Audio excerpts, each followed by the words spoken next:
Well, more and more consumers are thinking about where their purchases come from and how the businesses they purchased from are operating when they're making purchases these days. And a group that is trying to help focus their dollars as well as the businesses that are selling to them is the North Florida Green Chamber. Here to tell us a little bit about their work is Dolly Penland. She is chair and board member for the North Florida Green Chamber. Good morning, Dolly. Good morning. Thank you for having It's us. very nice to see you. We're also joined by Corey Jones, secretary and board member for the group. Corey, good morning. Hello, good morning. And Craig Barzo, who is the director of the North Florida Green Chamber Solar Collective. Hi, Craig. Well, good morning. So, Dolly, first of all, this is a group presumably for companies that are environmentally conscious.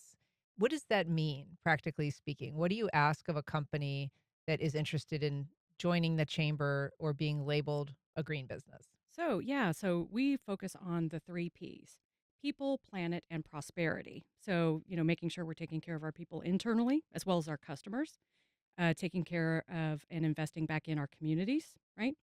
The planet, of course, is obvious, being smart with our resources. And then prosperity. We are a business, entity. We do business networking, B2B, B2C. But we also do events so that the public knows about us. We have retail, we have skincare, we have financial institutions, any number of consulting contractors, right? People want, as you mentioned, to spend their dollars that they know are going wisely. And so what we do, we're a new chamber, we're only a few years old, but we would welcome anybody who's already in the sustainable space. They would self-identify as being green or socially responsible. But we also help businesses to be more smart with their dollars so that they're profitable. So businesses that are looking forward to the future. We are very forward, future looking. We do like new members can have a free consulting session so that they can look at just how can they save money energy wise, for example, in their businesses.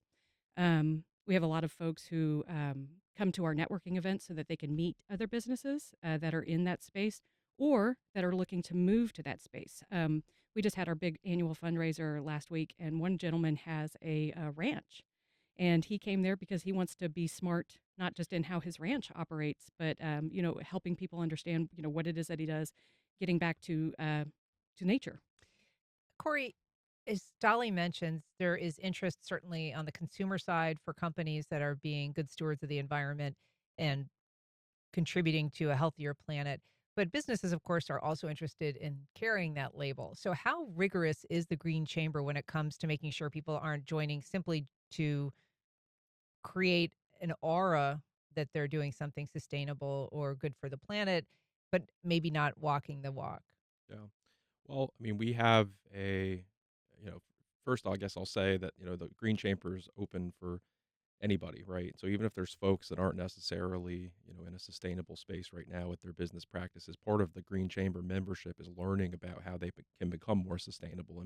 And ultimately, a lot of these folks find out that being more sustainable means cost savings for their business, right? I'm in the green finance space. And so for me, that's one of my passions and interests. And, there's a lot of people that we invite to these events, like Dolly alluded to, What that is the green finance space? Like, what is it that is green about other than the money itself when it comes to yeah, finance? the money itself, of course. No, but like kind of what Dolly alluded to with solar. I think we had talked about. We talked to folks about solar financing. In terms of energy cost savings. Obviously, that's a big one. Mm. Even folks that are commercial real estate developers, we'll talk to them about EV charging station opportunities, right? And so ways to get people to their property, whether it be a hotel or a shopping center or something of that nature. There are ways to bring folks there that create sustainability, like through EV charging stations, but aren't necessarily maybe the driving force why they initially come to the event and talk to us. Maybe they are just talking about it for a cost savings perspective. But the idea is by doing business and then finding out that it's bringing opportunities to them. Maybe they'll interact with us, learn a little bit more about the sustainability space, and then become more and more entrenched in learning and growth. Craig, you work with the Solar Collective, and so I would guess a lot of your focus is on the financial side in terms of the benefits, but it is an uphill climb these days. There's a lot of perhaps financial incentives that would have been in place that are no longer going to be in place. Tell us about the work that you're doing to try to get people to continue the clear path towards solar. I mean, it really has taken off as more affordable in addition to being clean. Sure. Well, first of all, for businesses, there still are a lot of credits available, and it's possible to get like 45% of your project cost paid for through tax benefits. Really? And this is up until I think it's July 4th. If they initiate a project, they can still qualify. That's just for businesses.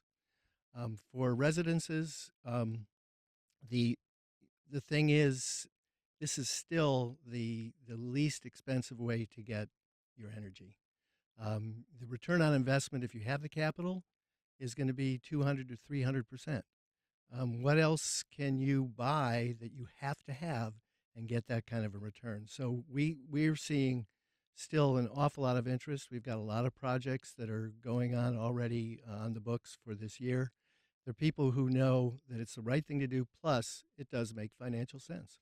Dolly, just 10 seconds left. I know that you do sustainability coaching, a lot of other opportunities for people. Where can people get more information if they're interested? North Florida greenchamber.org. They can see our events calendar. We have a solar webinar coming up. We have quarterly lunches where we have education for people, not only our members, but non-members.